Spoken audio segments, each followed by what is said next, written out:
अस्सलाम वालेकुम। आप देख रहे हैं गोल्डन वर्ल्ड्स और मैं हूं ज़फ़र इकबाल।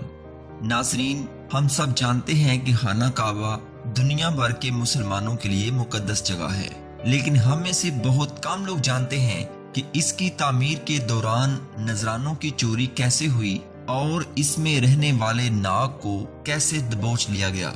अगर आप ये वीडियो आखिर तक देखेंगे तो इन दोनों सवालों के जवाब आपको मिल सकते हैं। वीडियो की तरफ बढ़ने से पहले मैं आपसे गुजारिश करूंगा कि जल्दी से हमारे चैनल को सब्सक्राइब करें, लाइक करें, शेयर करें और साथ बेल आइकन पर क्लिक करें ताकि हमारी नई आने वाली इस तरह की इंफॉर्मेटिव वीडियोस आप तक पहुंच सकें।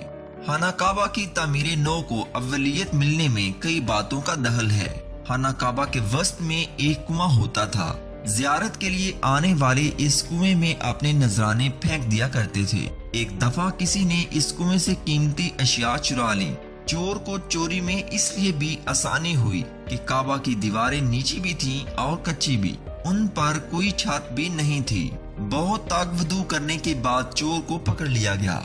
जुर्म की पादाश में उसके दोनों हाथ काट दिए गए, मगर नजरानों वाले कुएं से मालो दौलत को मजीद चोरियों से बचाने के लिए खस्ता दीवारों को गिराकर पुख्ता दीवारें बनाना और उन पर छत तामीर करना पहले से कहीं ज्यादा नागुज़ीर दिखाई देने लगा। इसके अलावा एक दिलचस्प वाकया भी इस काम पर फौरी तवज्जो का सबब बन गया। काबा के कुएं में एक फनदार नाग भी रहता था। वो दिन के वक्त कुएं से निकलकर काबा की मंडेर पर बैठ जाता और मजे से धूप सेंका करता था।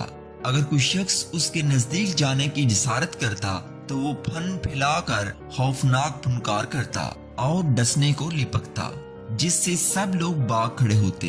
मुरम्मत और तमीर नौ का काम शुरू होने में इस नाग का खौफ भी हायल था, मगर फिर यूं हुआ कि उन्हीं दिनों एक बड़ा उकाब उड़ते उड़ते इधर आ निकला। वो बिजली की तरह नाग पर लिपका और उसे दबोच कर ले उड़ा। ये वाकया इस कदर दिलचस्प और मानीहेज था कि एक शायर जुबैर ने इस पर बड़े खूबसूरत शेर भी लिखे। नाग के खात्मे के बाद लोग यूं महसूस करने लगे जैसे खाना काबा की तामीर नौ के लिए खुदा ने उनका रास्ता साफ कर दिया है।